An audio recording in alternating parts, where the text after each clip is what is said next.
अब जाकर अद्दान को समझ आएगी कि उसने क्या खोया क्या पाया है। जब उसको पता चलेगा कि उसको अपनी बीवी और बेटी को छोड़ने की इतनी गहरी और इतनी बड़ी सज़ा मिल चुकी है, फिर उसको अंदाज़ा होगा कि हाय मैं क्या कर गया। इस अरीबा बीमारी के पीछे हर चीज़ को पीछे छोड़ आया। मुझे ऐसा नहीं करना चाहिए था।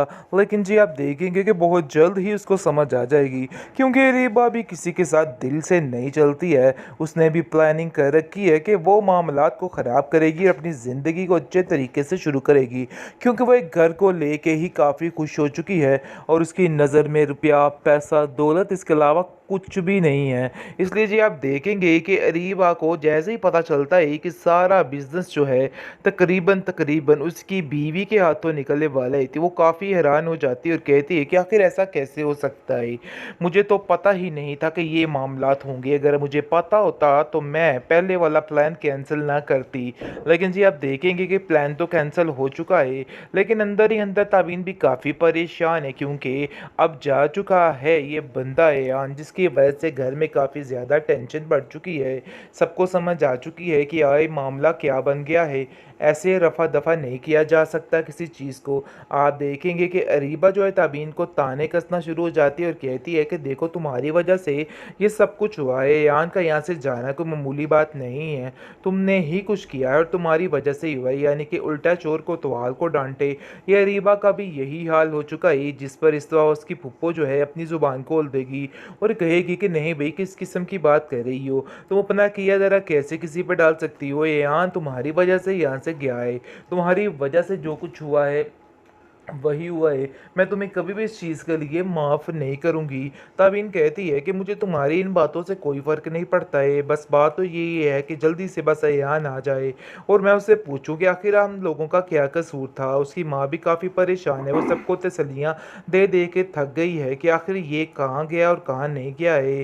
लेकिन अयान को भी ऐसे नहीं करना चाहिए था। बाकी सारी बातें अपनी जगह पर, लेकिन अपनी माँ को बताए बगैर इसको कहीं नहीं जाना चाहिए था, इसको बताकर ही जाना चाहिए था। उसकी माँ तो बिल्कुल बावली हो गई है और बार बार आ जाती है ताबीन के पास और कहती है कि ताबीन की देखो क्या हो गया, आखिर ऐसा भी कोई कर सकता है। मैं इतनी परेशान हूँ, लेकिन अयान को तो कोई फिक्र ही नहीं है। जिस पर ताबीन कहती है कि पुप्पो जाना परेशान मत होइए, सब कुछ ठीक हो जाएगा, टेंशन लेने की कोई भी ज़रूरत नहीं है।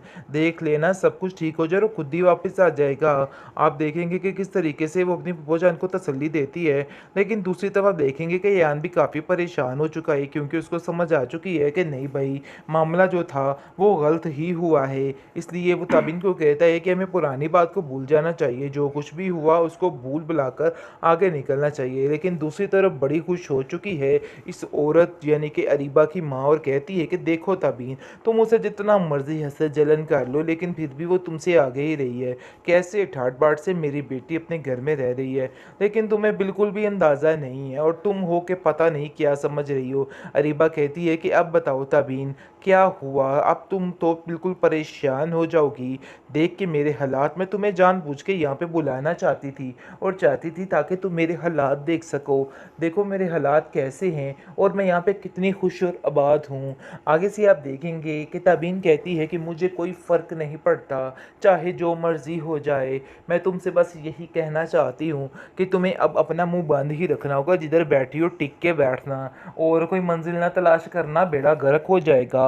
मैं ऐसा नहीं चाहती हूँ। आगे से रीबा कहती तुम्हारी इतनी हिम्मत कैसे हुई मेरे घर में घुसकर मुझसे ही बदतमीजी कर रही हो। देखो यहाँ से चली जाओ, मैं तुम्हारी बातों को सरासर बर्दाश्त नहीं कर सकती। तुम तो बिल्कुल आपे से बाहर हो चुकी हो। अब जाकर अद्दान को समझ आएगी कि उसने क्या खोया क्या पाया है। जब उसको पता चलेगा कि उसको अपनी बीवी और बेटी को छोड़ने की इतनी गहरी और इतनी बड़ी सज़ा मिल चुकी है, फिर उसको अंदाज़ा होगा कि हाय मैं क्या कर गया। इस अरीबा बीमारी के पीछे हर चीज़ को पीछे छोड़ आया।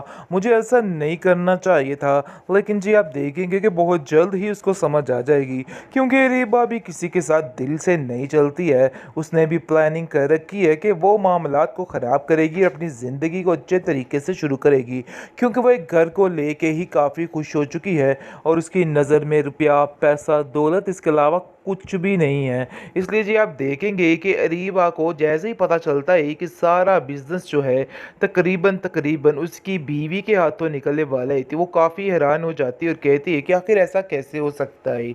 मुझे तो पता ही नहीं था कि ये मामलात होंगे। अगर मुझे पता होता तो मैं पहले वाला प्लान कैंसिल ना करती। लेकिन जी आप देखेंगे कि प्लान तो कैंसिल हो चुका है, लेकिन अंदर ही अंदर ताबीन भी काफ़ी परेशान है, क्योंकि अब जा चुका है ये बंदा ऐयान, जिसकी वजह से घर में काफ़ी ज़्यादा टेंशन बढ़ चुकी है। सबको समझ आ चुकी है कि आए मामला क्या बन गया है। ऐसे रफ़ा दफ़ा नहीं किया जा सकता किसी चीज़ को।